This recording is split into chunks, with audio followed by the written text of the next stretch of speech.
कहां तक पढ़ाई हो गई है? अचोन्त्यादिति। चलिए देखिए, अब अगला सूत्र है ओमांगोश्च। कौन सूत्र है? ओमांगोश्च। ओमी आंगी चात परे पर रूपम एकादेशः स्यात्। करें कि अत से, अत का मतलब होगा ह्रस्व आकार, अत का मतलब केवल ह्रस्व आकार का बोध होगा। तो ह्रस्व आकार से ओम या आंग पर में हो तो पूर्व पर के स्थान पर रूप एकादेश होता है। अब कैसे होता है इसको देखिए, प्रयोग में समझेंगे हम लोग। प्रयोग बना रहे हैं शिवायों नमः, शिवायों नमः और शिवेहि। एक डस्टर लाइए तो, कोई चले जाओ डस्टर लाओ मिटाने वाला। देखिए शिवायों नमः,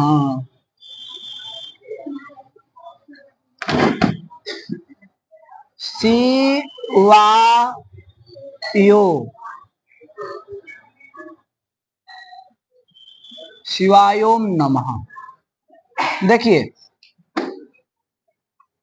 इसको हम लोग बना रहे हैं शिवाय धन ओम नमः। ध्यान दीजिए, शिवाय ओम धन, शिवाय धन ओम नमः। ठीक है। अब यहाँ पर आप लोग पीछे पढ़े उसमें से कौन सूत्र लग रहा है? आद्गुण और एचो यवा यावः। लेकिन और एंग पदंत आदति भी लग रहा है। नहीं, एंग पदांत आदित्य नहीं लग रहा है, वो तो पदांत एंग से परे होता है। देखिए यहाँ पर एचो यावा यावः, एचो यावा यावः भी नहीं लग रहा है। यहाँ पे आद्गुणा और वृद्धि रेची, आद्गुणा अवर्ण से अच पर में और वृद्धि रेची भी अवर्ण से एच परे रहते। तो यहाँ पे आद्गुणा और वृद्धि रेची ये दोनों प्राप्त हैं, लेकिन इन दोनों को बाध्य करके आया कौन? ओमांगोश्च। कहता है ओम या आंग परे रहते, किससे? तो ह्रस्व आकार से। तो देखिए शिवाय, शिवाय में जो य है वो ह्रस्व आकार है कि नहीं है? आ तो नहीं है, अ है, शिवाय अ ह्रस्व आकार। तो ह्रस्व आकार से ओम पर में है ना, है कि नहीं? तो पूर्व पर के स्थान पर, पूर्व में क्या है इसके? अपर में है ओम। तो कह रहे हैं पूर्व पर के स्थान पर रूप एकादेश हो जाएगा। तो पर रूप कौन हो गया? ओम। अब देखिए शिवाय ओम नमः मिला दीजिए, शिवाय ओम मिलेगा तो यो अम, शिवायोम नमः। तो यहां पर एक सूत्र लग जाएगा, आगे पढ़ेंगे हल संधि में। एक सूत्र है मोनुस्वार, वो करता है क्या है? मांत पद को अनुस्वार होता है हल परे रहते, ते मांत पद हो गया। क्या हो गया? मांत पद।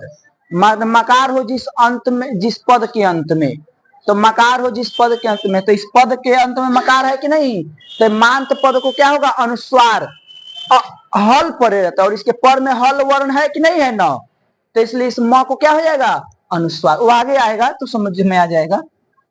तो इसको हो जाएगा शिवा योम नमः। कोई दिक्कत है? यहाँ पे सूत्र लगा कौन? ओमांगोश्च, ओमांगोश्च। और यहां पर लिख लेंगे आप लोग मोनुस्वार, मोनुस्वार। अब देखिए, अगला जो प्रयोग है शिवेहि, इसको अच्छा से समझेंगे। पंचसंधि प्रकरण में 3-4 प्रयोग जो है थोड़ा क्लिष्ट है। कौन? जैसे ये आएगा शिवेहि, उसके बाद जैसे कृष्णर्धि और जो पूर्व हरैह, ये जो तीन प्रयोग हैं, यही 3-4 प्रयोग जो है थोड़ा क्लिष्ट है, मतलब कि बच्चे को समझने में थोड़ी परेशानी होती है। नहीं तो बाकी अन्य जो प्रयोग है, और सबसे ज्यादा थोड़ा हरैह में और इसमें, बाकी और सब तो कृष्णर्धि में भी कोई दिक्कत नहीं, रॉपर करके बना लेते हैं, लेकिन ये 2-3 प्रयोग जो हैं इसमें थोड़ी समझ में नहीं आती है, लेकिन ध्यान देंगे तो समझ में आ जाएगा। अब हम लोग को बनाना है सीवेही। क्या बनाना है? सीवेही। समझिएगा, शिव धन आंग अधन इहि, शिव आंग धन इहि। अब ध्यान दीजिए, आंग में जो है ना, यहाँ पर आंग पूरा आंग में नकार की संज्ञा हो जाए तो ये केवल आ बचेगा। क्या बचेगा? आ। आंग का ही ये आ है, ठीक है ना, आंग और ई ही। अब देखिए, ध्यान दीजिएगा, समझिएगा, यहां पर सबसे पहले हमारा शिव है, आंग है, ई है। तो पहले अगर यहां पर हम दीर्घ कर रहे हैं, क्या कर दे रहे हैं?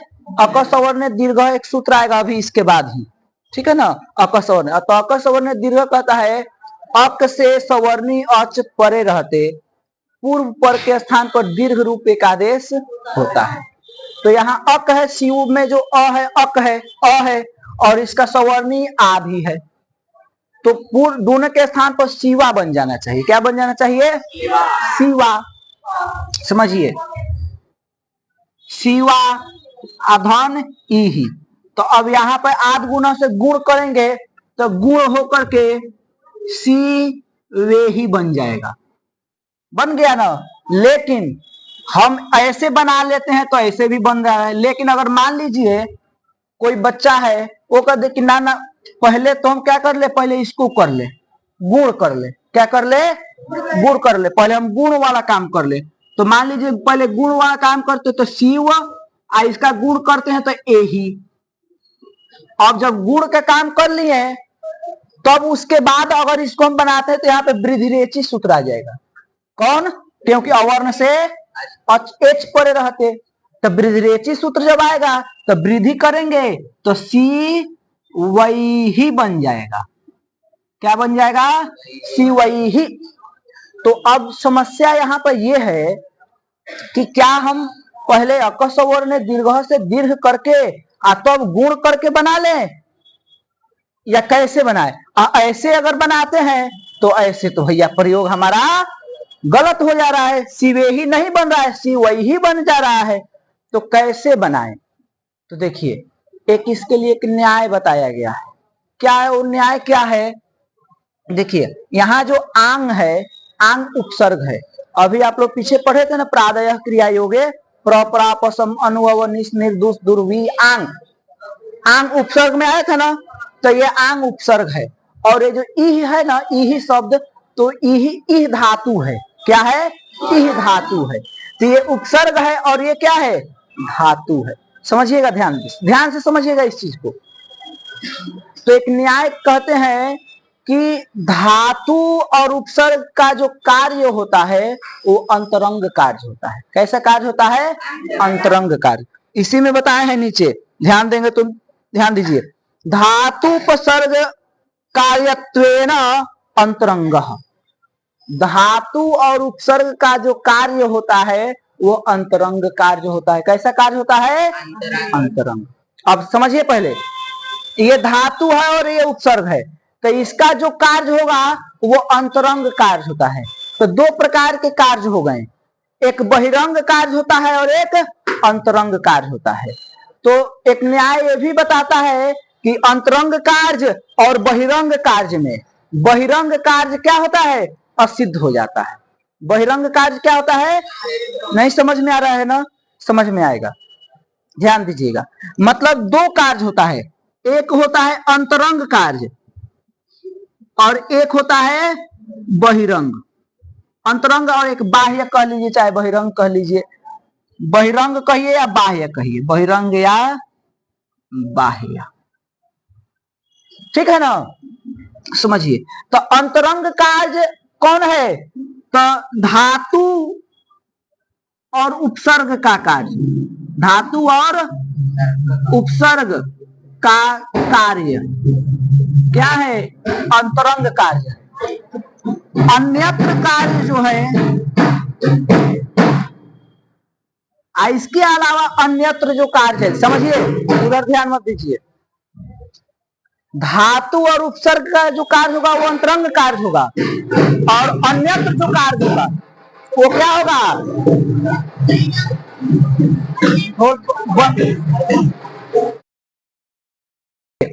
तो यहां जो है अंतरंग कार्य कौन होगा? धातु और उपसर्ग का जो कार्य होगा, इतना समझिए कि धातु और उपसर्ग का जो कार्य होगा वो अंतरंग कार्य होगा, अन्य जो कार्य है वो बहिरंग कार्य।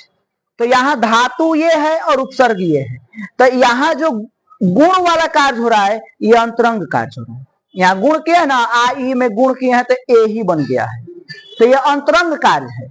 और यहाँ जो शिव और आ में जो दीर्घ होकर के शिवा बनाए हैं, तो ये क्या है? बहिरंग कार्य है। तो एक और उक्ति है न्याय की कि अंतरंग कार्य और बहिरंग कार्य में अंतरंगम बहिरंगम असिद्धम। वाह। अंतरंग और बहिरंग कार्य में अंतरंग कार्य सिद्ध होता है और बहिरंग कार्य असिद्ध होता है। माने जहां दो कार्य एक साथ हो, अंतरंग कार्य भी हो और बहिरंग कार्य भी हो, तो पहले हम अंतरंग कार्य करेंगे। पहले हम कौन कार्य करेंगे?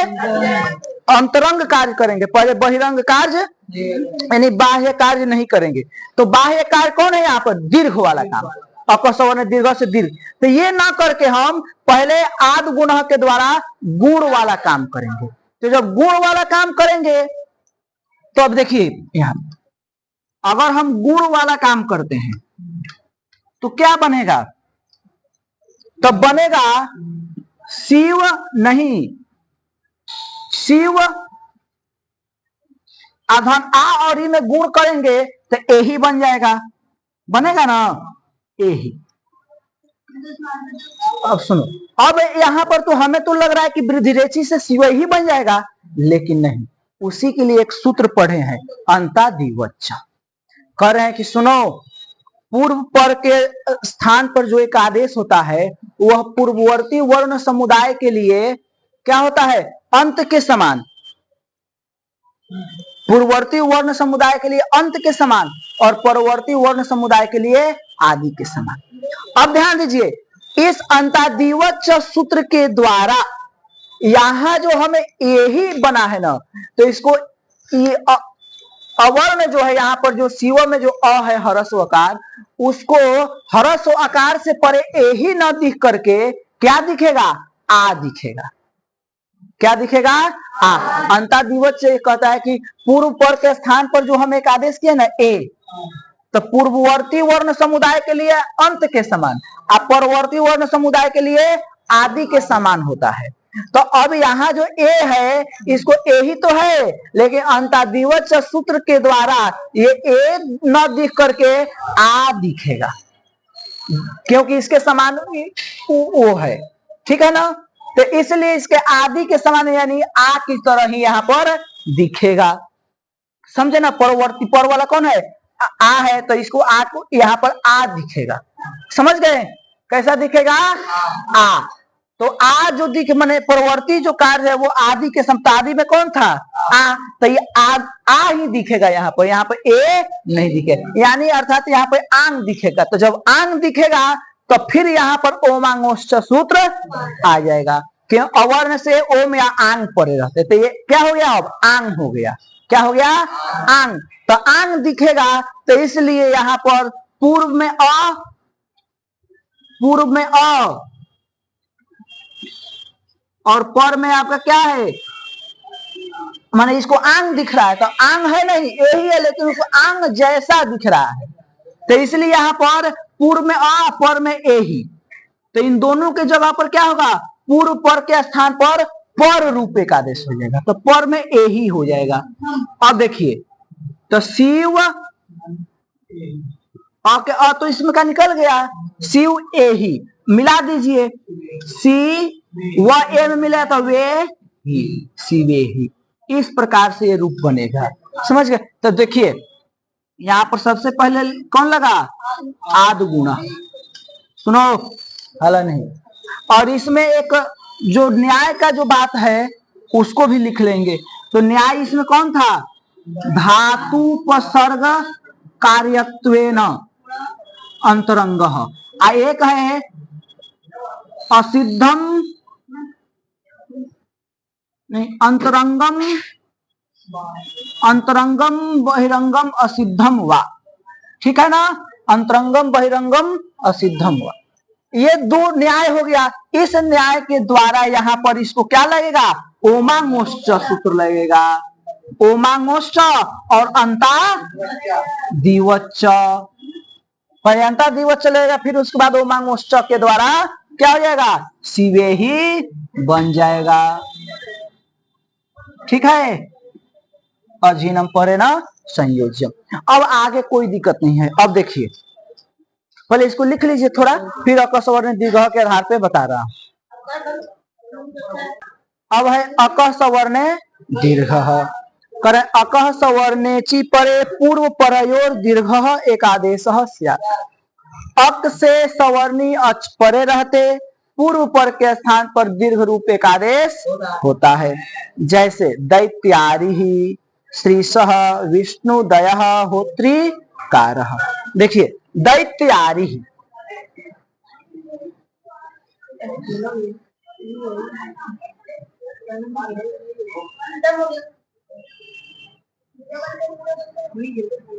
दैत्यारि,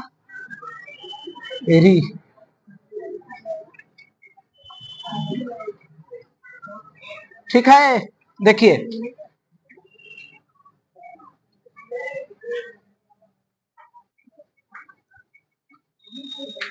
दैत्यधान अरिह, दैत्यधान अरिह। देखिए यहां पर अ है ना, अक है, अपर में भी इसी का सवर्णी है अ, तो इसलिए यहाँ पर पूर्व में आपका अ है, अपर में भी अ है। तो इन पूर्व पर के स्थान पर दीर्घ वाला एक, दीर्घ वाला कौन है? आ, ई बड़ी, उ बड़ी उ, री बड़ी री, ये सब दीर्घ है। ये सब क्या है? दीर्घ है। तो इसलिए इन दोनों की जगह पर क्या हो जाएगा? आ। तो दैत्य आ री मिला दीजिए, दैत्यारी। ठीक है? दैत्यारी श्रीशः, देखिए श्रीधान ईशः। तो श्री में देखिए ई है कि नहीं है? इधर भी अक है, ऐसी का सवर्णी इधर है। ठीक है ना? यहाँ पे इको रची लग रहा था, ई के साथ होता अचेत पड़े रहते, लेकिन उसे बाद करके आ जाएगा ये। समझ गए ना? क्यों? तो क्योंकि ई इधर भी है और ई इधर भी है, अक इधर भी है, उसी का सवर्णी उधर भी है, इसलिए इन दोनों की जगह पर एक ही दीर्घ वाला ई हो जाएगा। सह मिला दीजिए, श्री सह, दैत्यारी श्रीशः विष्णुदयः, विष्णुदयः। देखिए विष्णुधान उदय, विष्णुधान उदय। देखिए विष्णु में आपका क्या है? उ है, इधर भी उ है, इन दोनों के जगह पर क्या हो जाएगा? दीर्घ वाला उ हो जाएगा।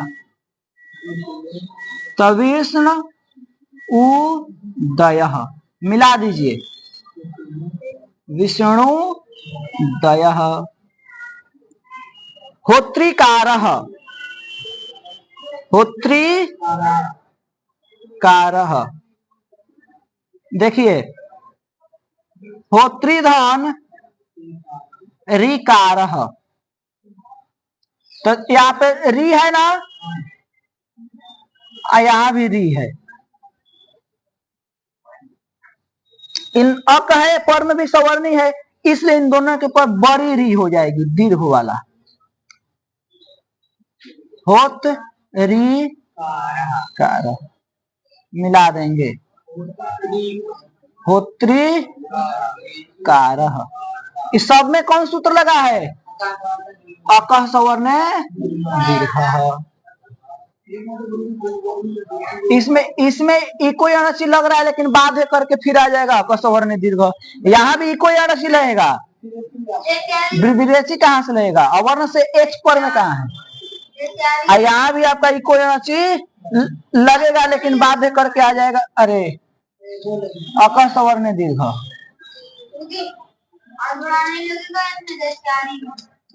इसमें आध गुना लिख सकते हैं कि आध गुना लग सकता है कि अवर्ण से अक्ष पर में है, लेकिन उसे बाध्य करके फिर आ जाए कौन? अकह सवर्ण दीर्घ। ठीक, चलिए इतना को उतारिए, फिर अगला सूत्र बता रहा हूं। देखिए अब अगला सूत्र है एंगह पदंतादति। एंगह पदंतादति कहे पदांतात एंगोति परे पूर्व रूप में एकादेश स्यात्।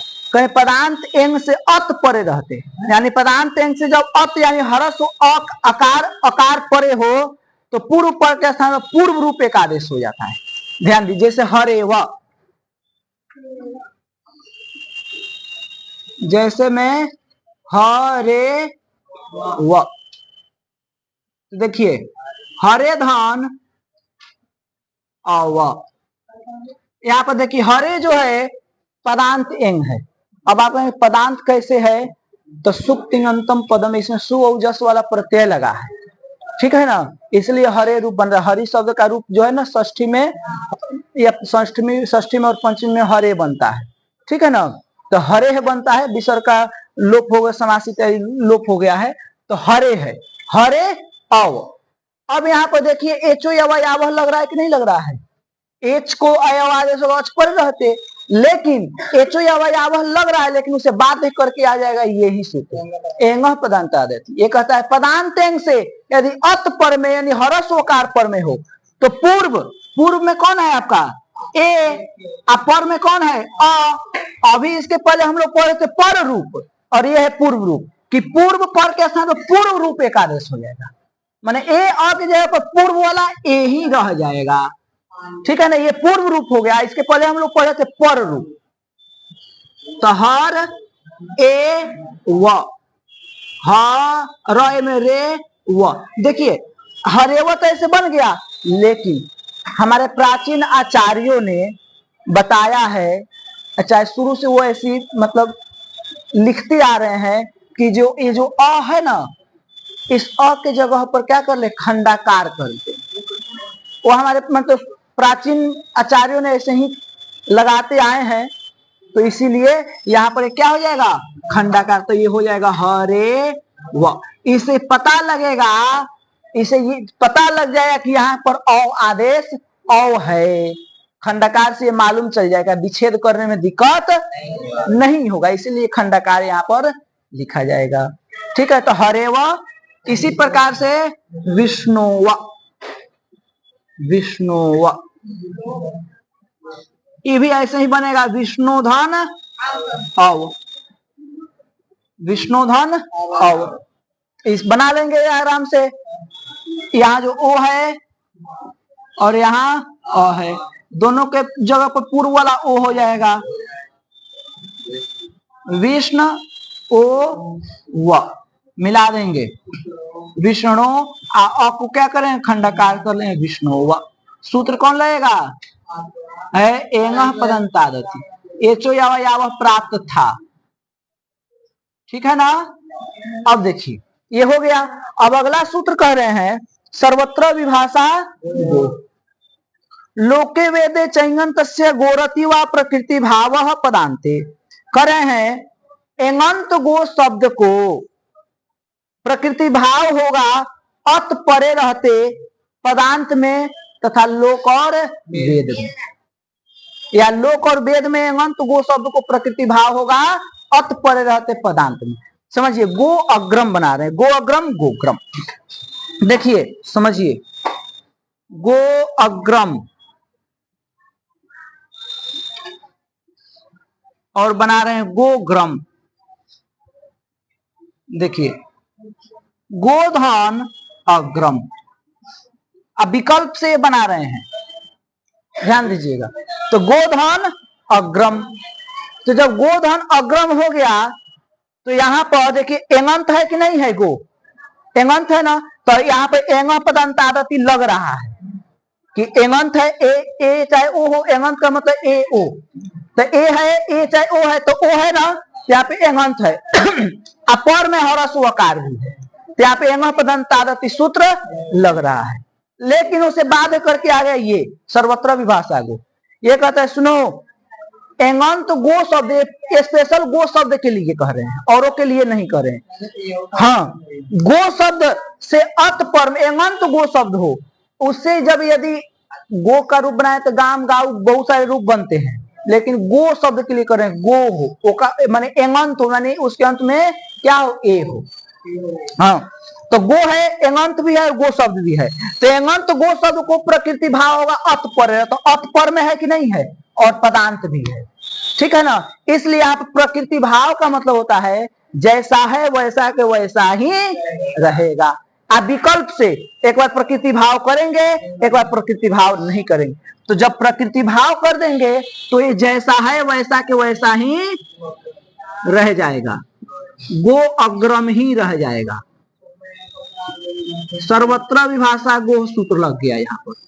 आज जब विकल्प से एक बार प्रकृति भाव होगा, एक बार प्रकृति भाव नहीं होगा।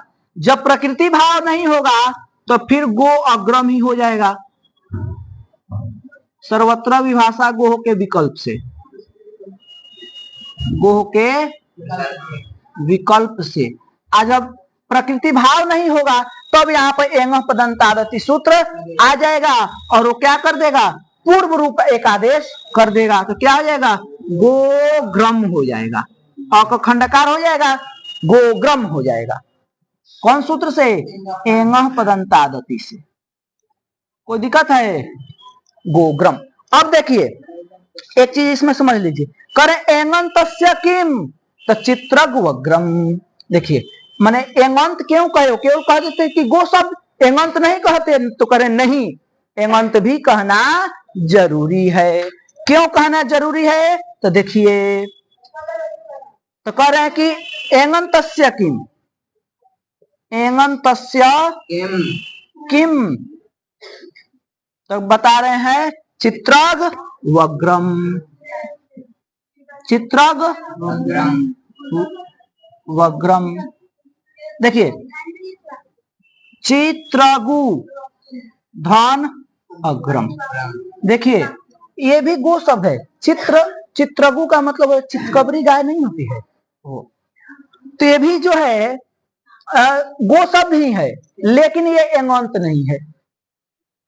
ये भी क्या है, गो शब्द का ही रूप, गो शब्द का ही यहाँ पे संकेत है, लेकिन ये एंगंत नहीं। इसमें क्या है, एंगंत है, ओ ए चाहे ओ हो, तो ओ है, लेकिन इसमें नहीं है। तो जब ये एंगंत हो, पर में अत हो, तो पर में अत तो है, लेकिन यहाँ गो शब्द भी है, लेकिन एंगंत नहीं है, इसलिए यहाँ पर प्रकृति भाव नहीं होगा। तो जब प्रकृति भाव नहीं, तो यहाँ कौन सूत्र लग रहा है पीछे का, इको इक है, पर में अच है, तो यहाँ पे इको अची लगा देंगे, तो क्या हो जाएगा, चित्र ग, उ को क्या होगा, वो हो जाएगा ना, तो चित्र व अग्रम मिला देंगे तो क्या हो जाएगा, चित्रग व अ में मिले तो पूरा व ग्रम, चित्रग व ग्रम,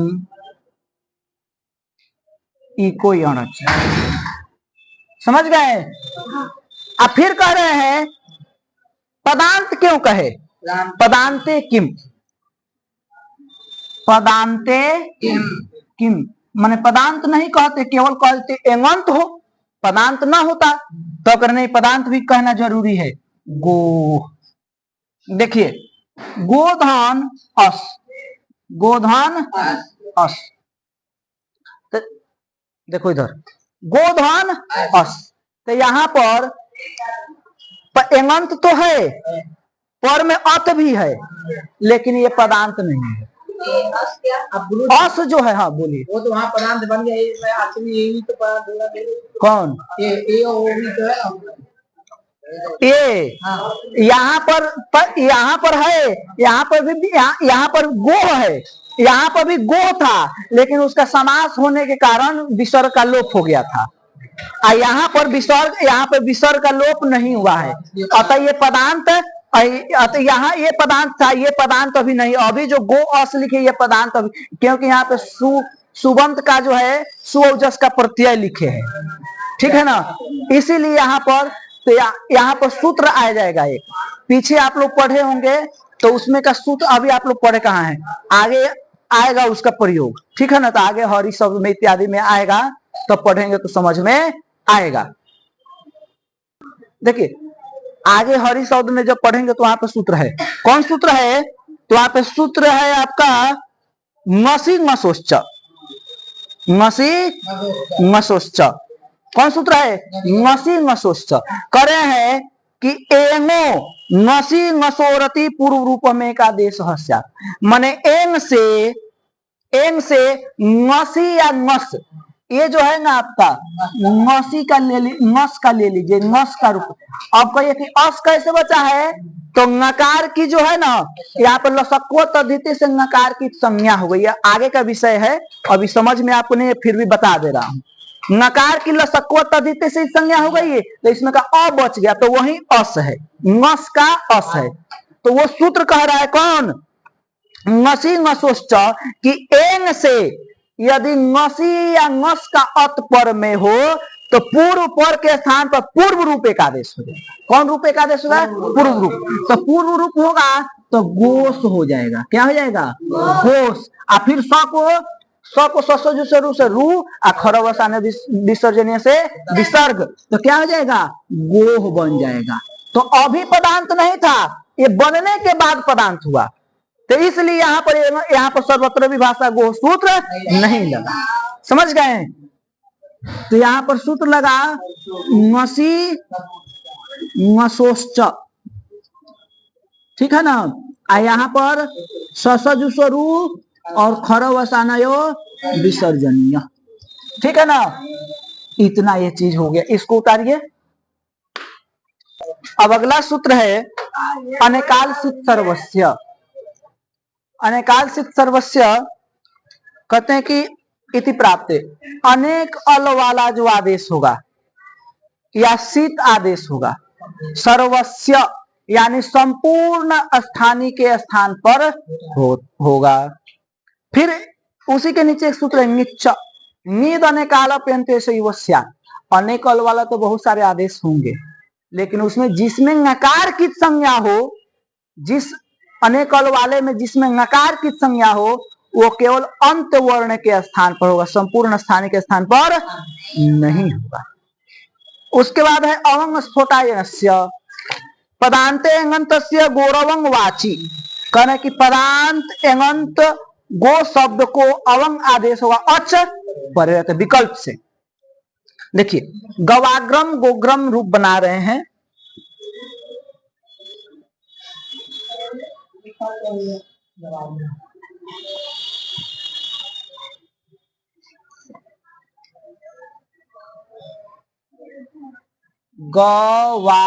गवाग्रम और गोग्रम, गोग्रम बना रहे हैं कि क्या, गोग्रम, इसमें एक और रूप बनेगा, ठीक है ना, गो अग्रम भी बनेगा, बता रहे हैं उसको।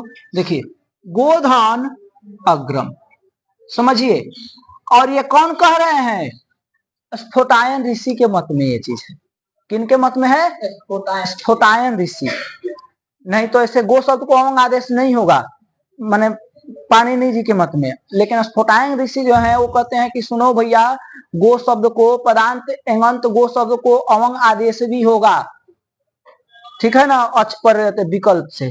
मैं तुम अवंग आदेश तो वही पाणिनि जी कर रहे हैं, अवंग आदेश कर सकते हैं, नहीं भी कर सकते हैं, ठीक है। तो वो अवंग आदेश जो रहा है स्फोटायन ऋषि के मत में हो रहा है, हमारे मत में नहीं हो रहा है। तो देखिए यहाँ पर गो शब्द को अवंग आदेश, तो अनेकालसित सर्व से कह रहा है कि अवंग जो है अवंग, इसमें अनेक अल है, अ व फिर अ फिर म, चार वर्णों का है, तो अनेक अल है कि नहीं है।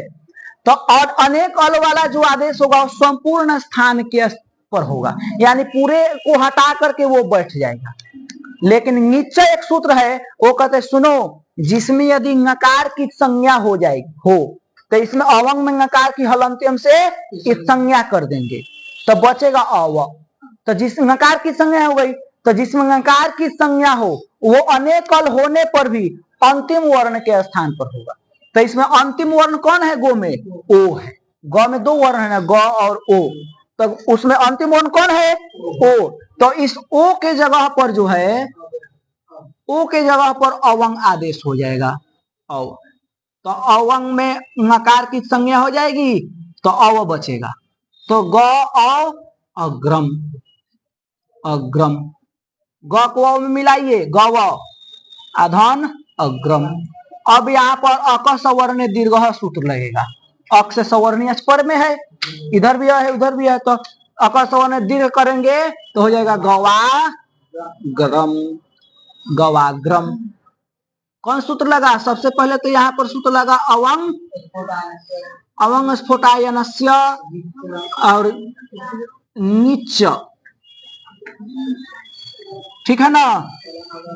यहाँ पर जो है आपका अक सवर्ण दीर्घ, और ये विकल्प से करते हैं, अवंग आदेश होगा भी और नहीं भी होगा। तो जब अवंग आदेश किए तो गवाग्रम बना, और जब अवंग आदेश नहीं करेंगे तो फिर हमारा गोधन अग्रम। अवंग स्फोटायनस्य के विकल्प से, के विकल्प से। और जब नहीं करेंगे अवंग आदेश तो यहाँ पे सर्वत्र विभाषा गोह सूत्र आ जाएगा। वो कहे पदांत एंगंत गो शब्द को प्रकृति भाव हो जाएगा, अत पर, अत पर में है ना, तो इसको प्रकृति भाव कर देंगे तो क्या हो जाएगा? गो अग्रम हो जाएगा। ये भी विकल्प से कर रहे हैं, कौन? सर्वत्र विभाषा गो भी विकल्प से कर रहा है। एक बार प्रकृति भाव करेगा, एक बार प्रकृति भाव नहीं करेगा। तो प्रकृति भाव किया तो गो अग्रम, आज जब प्रकृति भाव नहीं करेगा तब एंग पदंतादति सूत्र आ जाएगा। ये सर्वत्र विभाषा गो के विकल्प से। अब यहाँ पर एंग पदांतादति से पूर्व रूप कर देंगे तो गो अ को खंडाकार गोग्रम, एंग पदंतादति, ठीक है। अब इसमें भी कर रहे हैं पदांते किम, पदांत क्यों कहे हो? पदांत नहीं कहते करने, पदांत कहना जरूरी है। पदांते किम तो करें गवी, देखिए गोधन नी, नी का ई बचे, नी में नकार की संज्ञा हो जाएगी सुओजस का सप्तमी का एक वचन है। सुओजस अमोर सोष्टाभ्याम विस्नेभ्याम वेस ngसिभ्याम वेस ngस ओस आम नी ओस सुप, तो नी का है तो नी में ई बचेगा ना, तो ई बचेगा। तो अब यहाँ पर ये पदांत अभी नहीं है, क्योंकि जब तो सुओजस लग करके जो बन जाएगा तब ना पदांत होगा, तो अभी तो पदांत नहीं है। तो कह रहे हैं कि पदांत जब हो तब, अभी यहाँ पदांत नहीं है। अच तो पर में है लेकिन पदांत, एंगंत है लेकिन पदांत नहीं है, इसलिए यहाँ पर अवंग स्फोटायन से सूत्र यहाँ पर नहीं लगेगा। सर्वत्र विभाषा गो तो लगे क्योंकि अत पर में वो कहता है, तो अत तो यहाँ है नहीं, तो इसलिए यहाँ पर आद गुण कौन सूत्र लगा? नहीं, यहाँ पर एचो या वायाव लगेगा। एच है पर में अच है, तो एच को ओ को क्या कर देंगे? औ, तो ग औ ई मिला देंगे तो ग अ में मिले तो ग, व ई में मिले तो वी, गवी। समझे कि नहीं समझे? गवी। अब देखिए, अब आगे जो है आपका केवल प्रकृति भाव वाला सब चीज है। इंद्रे च, इसको भी समझिए, इंद्रे च करें गो शब्द को अवंग आदेश होगा इंद्र परे रहते, एक तो गो शब्द को अवंग आदेश होगा अच परे रहते, लेकिन एक कह रहे हैं कि गो शब्द को अवंग आदेश होगा कब? इंद्र पर में हो, गवेंद्र। ये विकल्प से नहीं कह रहे हैं, गो शब्द को अवंग आदेश होगा कब? इंद्र परे हो। इंद्र। गो शब्द है तो इसको अवंग, तो अवंग में पूरे अवंग में नकार की संज्ञा होगी तो नीचक के द्वारा क्या होगा, अंतिम वर्ण की जगह पर हो जाएगा। तो गौधन अवंग में नकार की जैसे यहाँ पर संज्ञा किया है वैसे यहाँ पर भी नकार, तो गौ इंद्र। अब यहाँ पर कौन सूत्र लगेगा, अवर्ण से अच पर में है तो आदगुण, तो आदगुण से गुण करेंगे तो अ की जगह पे ए मिला देंगे, गवेंद्र। यहां पर सूत्र लगा इंद्रे च, इंद्रे च, और यहां पर आदगुण। ठीक है। अब अगला सूत्र है दुराधूते च। समझिए, कह रहे हैं कि दूर से संबोधन में वाक्य के टी की प्लुत संज्ञा होती, दूर से संबोधन किए जाए तो, जैसे हे राम बुलाते हैं ना तो उसकी क्या होगी, प्लुत संज्ञा। और प्लुत संज्ञा करने का फल क्या है, तो कह रहे हैं कि प्लुत प्रगृह्य अचि नित्यम, प्लुत और प्रगृह को प्रकृति भाव होता है अच परे, जिसकी प्लुत संज्ञा होगी उसको प्रकृति भाव हो जाएगा यदि पर में अच हो तो। जैसे बता रहे आगच्छ कृष्ण अत्र गौश्चरति, आगच्छ कृष्ण अत्र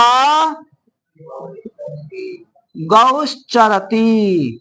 अब देखिए यहां पर जो है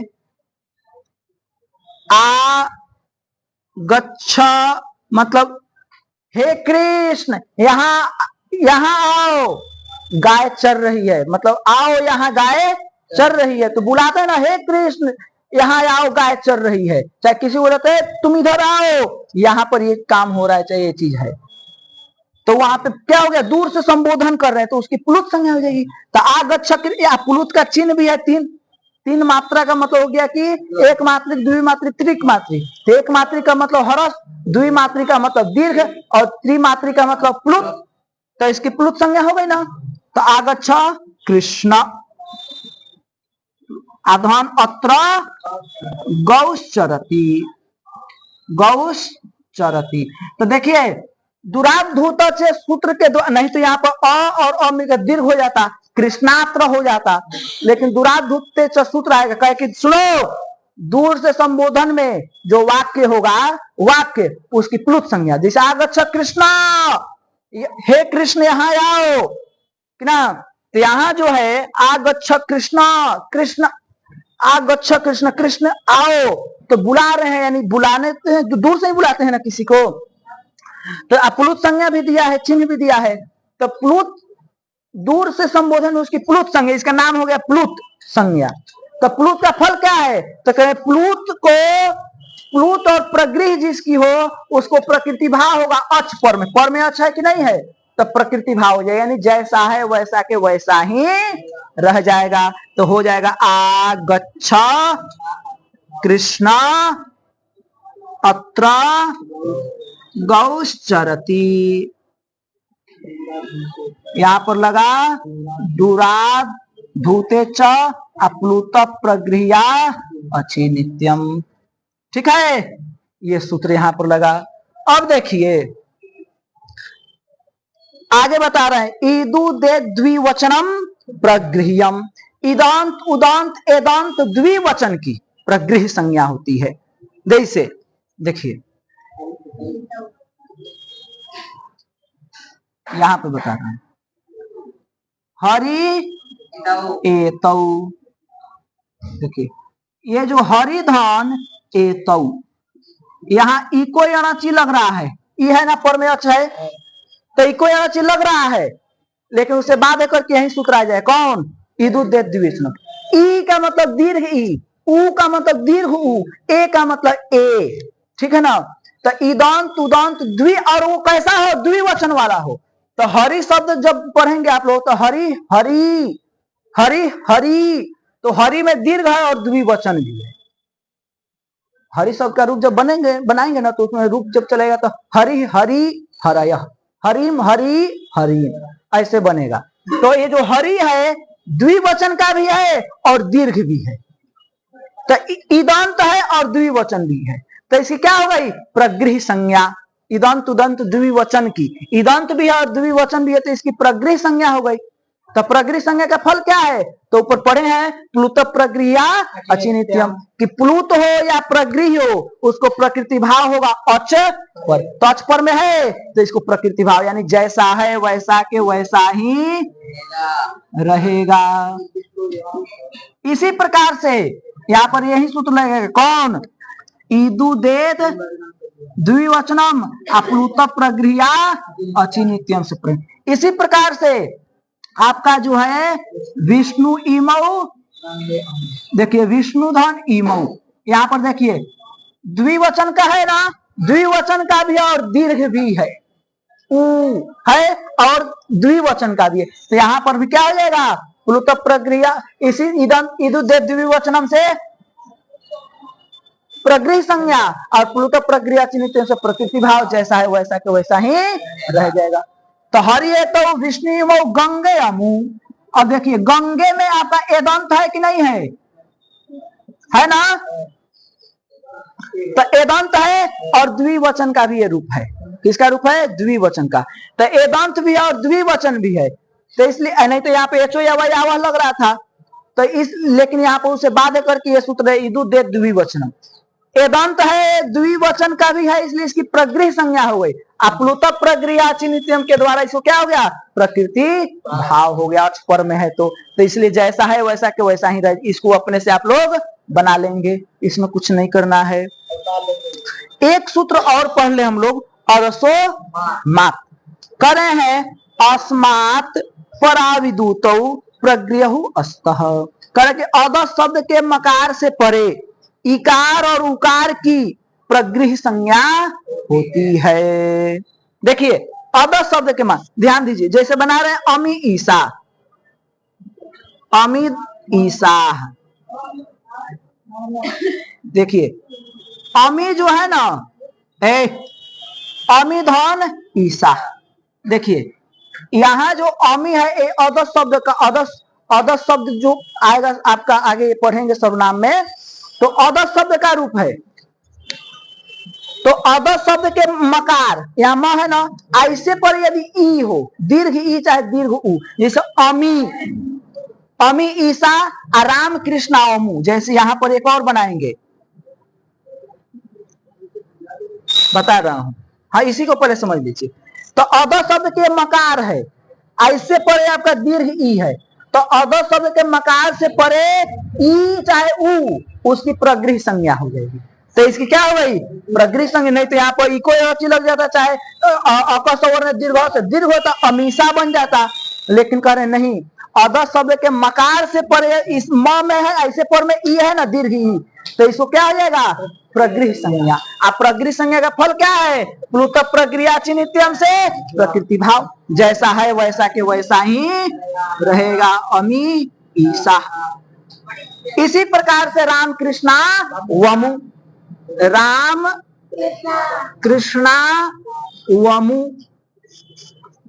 राम कृष्णा वमु आसाते, आसा थे। देखिए यहाँ पर भी अद शब्द का मकार है, ऐसे पर दीर्घ है, तो इसकी भी क्या हो जाएगी? इसी से अर्थो माप से प्रगृह संज्ञा, अप्लुत प्रगृह्या चिन्हित्यम से प्रकृति भाव।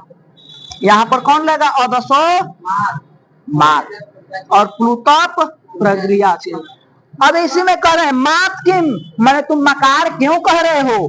तो कह रहे मकार कहना जरूरी है, नहीं तो जैसे कह रहे अमुकेत्र,